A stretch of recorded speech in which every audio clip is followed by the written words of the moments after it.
Hey guys, welcome back to another episode by SToby. There's a raid party over there.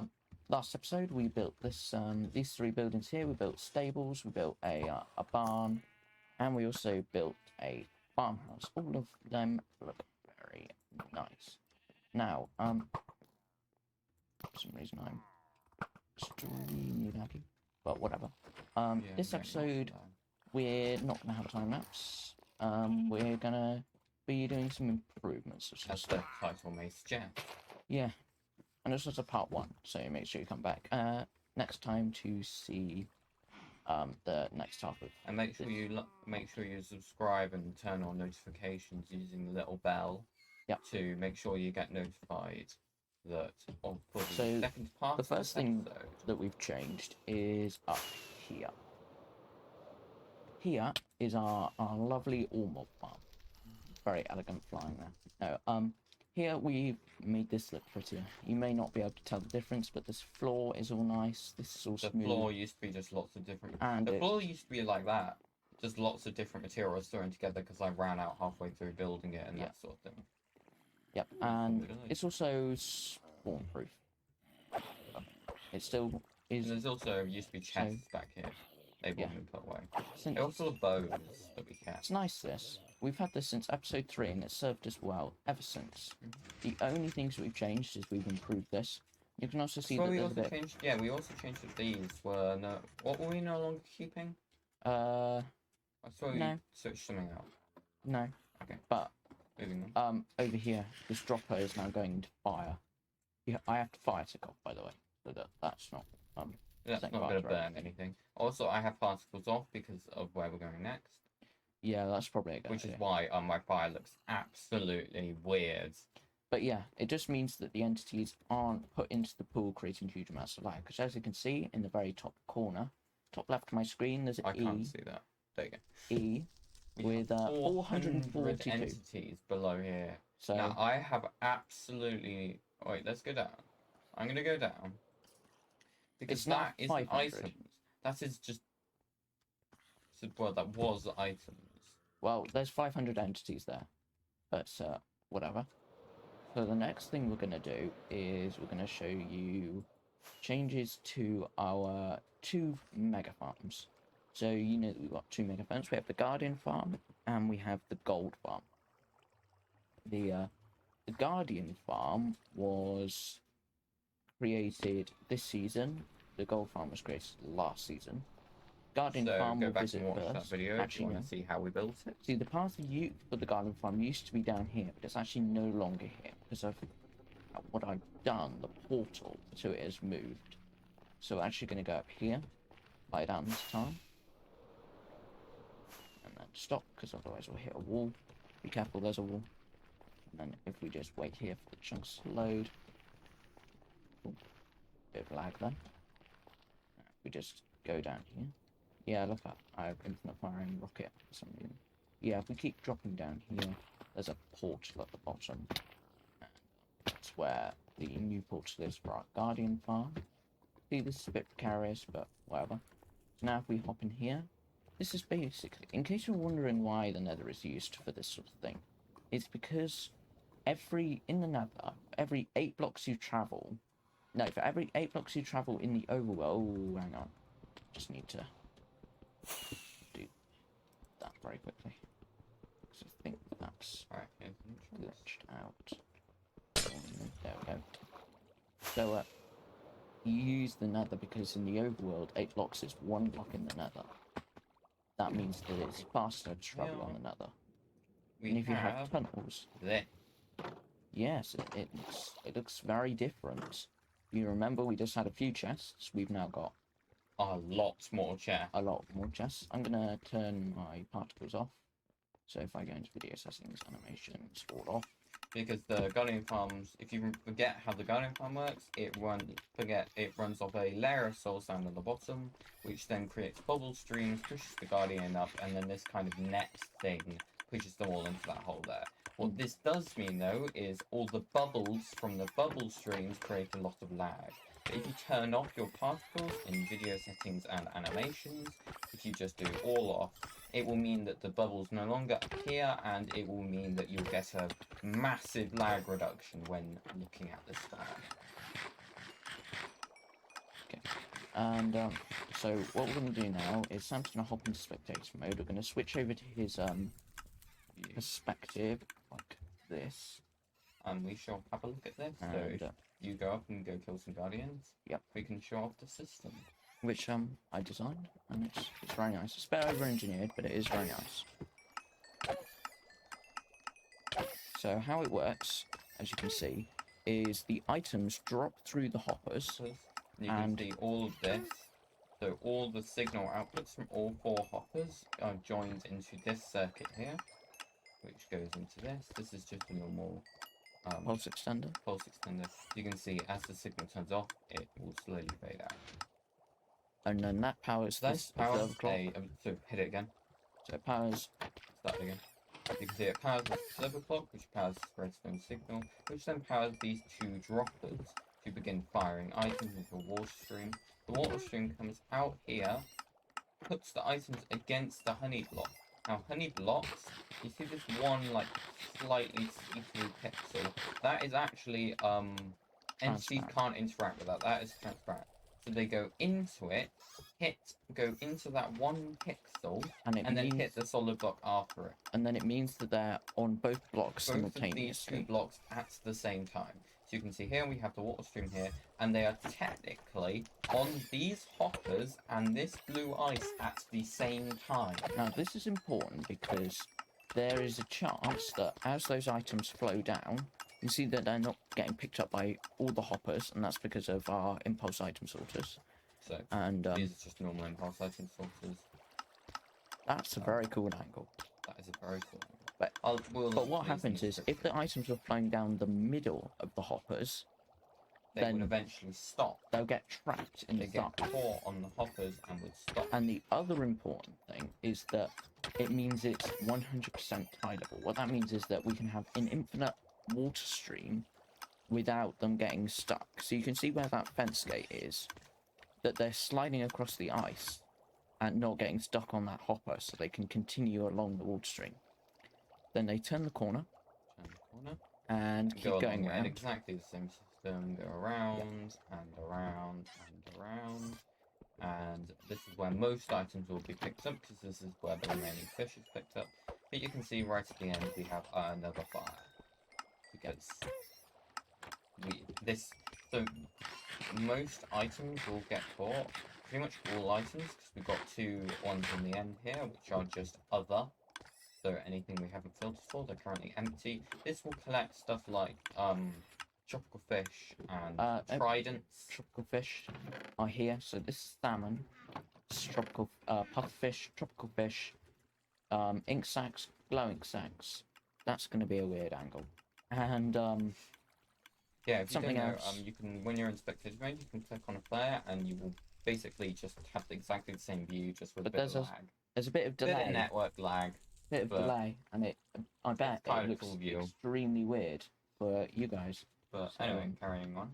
But the ones in the end, this will mostly be, let's say, so if we go out to the farm, you can see it's dark. So if a drown spawns here, they will flow up, flow along, flow down here, and may potentially drop their tridents. May potentially spawn with a trident and drop it, which will end up in here. This is what it's here for. This is not how I got my trident. I got that. You actually got it by properly farming them. But you know, there's a tiny chance. Also, things like if we're farming, I'm gonna demonstrate this, but not with my trident because that's a bit valuable. Say I lost my axe. Whoops! I dropped my axe while I'm trying to repair it. Now it will go through the system, and will actually get picked up right at the end. So I'm just gonna run the farm to make sure I get back through. So we shall. We'll just have to wait for my axe to come through. There might be quite a lot of probably items. Until the axe is. I'll tell you when the axe is.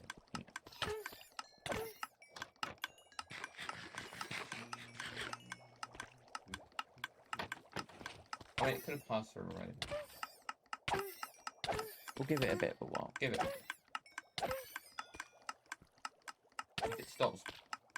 If it stops sending through items. Alright, stop now. If it stops sending items, yeah, it went all the way through. All right. So Okay, should we try that so- again? No. Try it again. No. Try it again. I won't try it again. No, I want to actually do this properly, Toby. So throw your axe in again.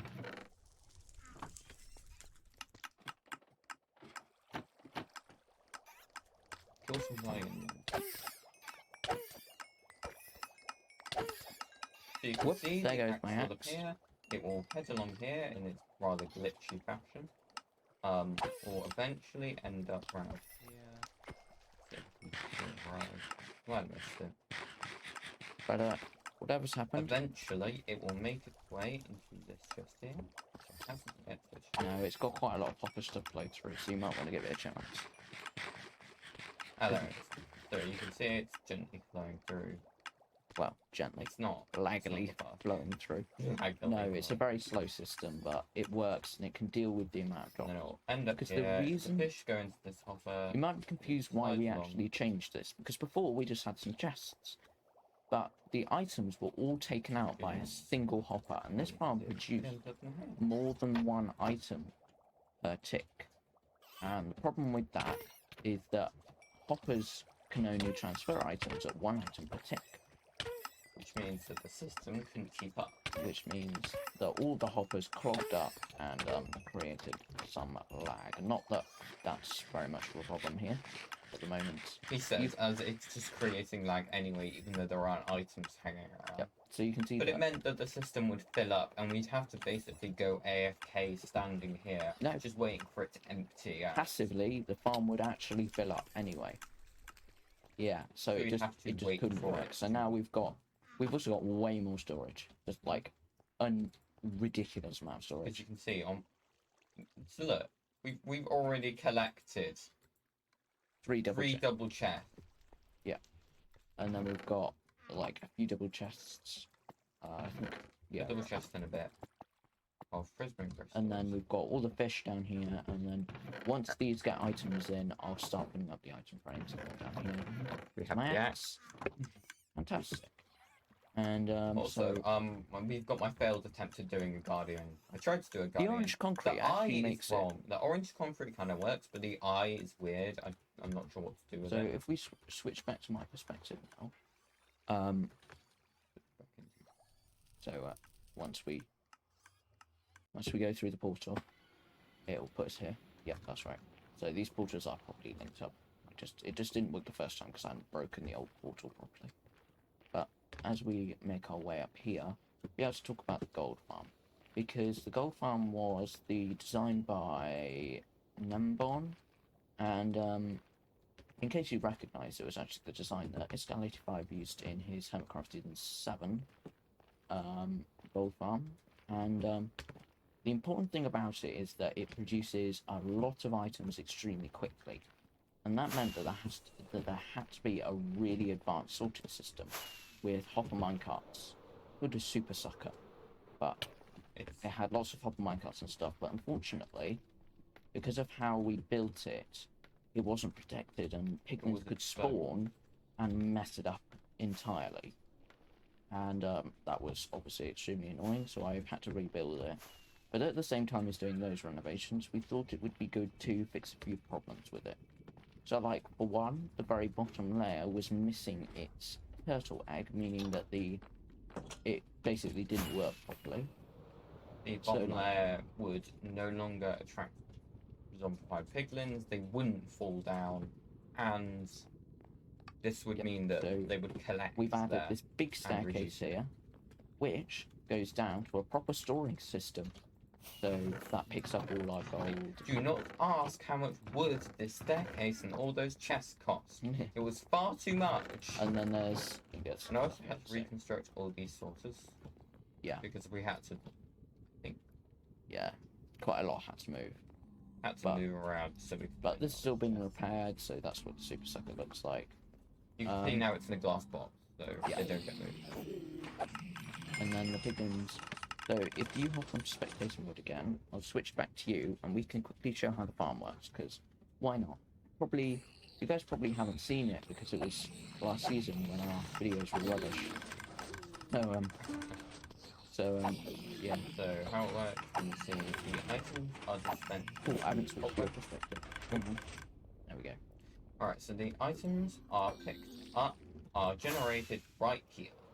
They are then picked up by these hoppers underneath, and there's a lot of hoppers around, which is often. Yeah, I know. And then they go into these hopper minecarts, which basically, this system distributes the items between this massive bed of hoppers, which then all enters these droppers, which drop into cobwebs. Which means that when droppers drop items, there's a chance that the items will just leak away if there's lots of them. So they're dispensed into cobwebs to keep them under control. They slowly drop into this kind of staircase thing, which will slowly shunt the items down a layer and then down a layer until they end up here, which they're then pushed here in front of this slime block. Right onto the edge of the ice. Honey block, again, we're using the same mechanic as before. This last layer is non-solid, so the items will drop exactly in front of the ender chest, which you can actually see it very well, and will then be skimmed across these hoppers. And this is a flamethrower, and you can see that the swords end up on the side again. So, and also the rotten flesh, because we already have a load of rotten flesh from the other farm. Drop down. Now you can see that I'm actually flying up and down to make this farm more effective. Now, because we've got a huge base. Basically, this farm is meant to be built on solid bedrock. This is all meant to be just solid bedrock, which means that it would normally be unspawnable.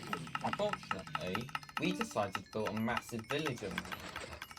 And that means that all the mobs spawn down there and not up there, so I have to despawn them by flying up. And then you can also see that I fly. And you can actually watch them despawn. So this is a little bit of mob knowledge. I have to fly to the side when I'm using this, well, forcing them to spawn. Because mobs only spawn 24 blocks away from you. And that's very important. So that means that I fly up to despawn the ones at the bottom, and to the side to make them spawn on the platforms. Ooh, that guy's getting nudged. It's a bit odd.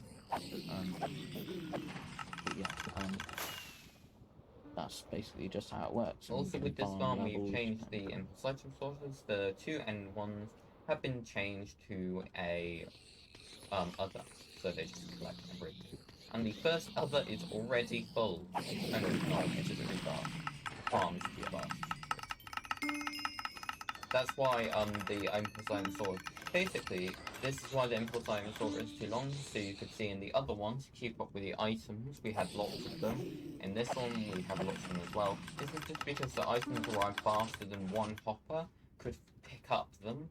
So these hoppers, these are really bad examples. But the hoppers, let's go down here. Yeah, see that the hopper is full, pretty much. Once that gets a couple of stacks of rotten flesh, the hopper is full. So you have multiple impulse item swords, so having slow hoppers doesn't matter and you don't have to speed up the hoppers. Just gonna fly up a little bit more just to make sure that everything's despawned, and then fly back down like this. And that just causes everything to spawn in, and a load of ghasts as well. Yeah. Last time I tried to fight ghasts on camera, I missed loads. So apparently today's going to be exactly the same. Not bad. Not bad. They weren't high. Over 50% accuracy. Isn't too bad. So that's all the changes we've made to this gold farm. They're not really design changes to the actual main farm, they're just stuff that we missed, didn't do. Or have broken through constant usage. But yeah, so next episode we're going to do three things. You also might know that we have a bartering setup down here of 2 piglins, and it's rubbish. It doesn't produce very much stuff, so we're going to build a big one. And also, it has no sorters, it just all ends up in this massive chest here. So we're going to steal we're going to use more of these guys. This guy's going to be full of... Excuse me, sir. So we're basically just going to steal a design by Logical Geek Boy, the one that Impulse used in and we're going to put it in here. You could see that I was going to do a system that traded here, but I think the stealing someone else's design will allow us to get double the piglins rather than this one, which is one per thing. We'll Multi-chamber, just steal use Logical Geek Boy's design. it's way Better. better. It's way better than anything we can come up with. And then if we go back to the we've put a new portal in as well. This one, you might have seen it in earlier episodes, just in the background. We haven't really mentioned it though. Yeah, that's because this portal actually takes us to our house rather than that portal down there, because it's super inconvenient to keep having to fly down to it. So what we're going to do is we're going to have this portal. And you remember you actually might not remember, this soul ship from the first series, we're going to build a crimson equivalent to it, and that will encase the portal. No. I think you're mistaken. I think you got the wrong idea. We're going to build an island around it, and then similar to the portal that we discovered at the end of last season, we're going to build a similar thing right here on a little bit of an island, and then we're also going to do something a lot bigger over here. I may also make some changes to the bottom of that airship, make it more rounded, because it looks a bit weird. But for now, that's everything. Bit of a long episode today, so pop down in the comments section if you reached this far. Tell us whether you'd like the slightly longer episode, and also whether you preferred no time lapses. So Sam, if you'd please skip over here. So thank you guys for watching this video. Make sure you like, subscribe, hit the bell so you're notified of my next video. Adios.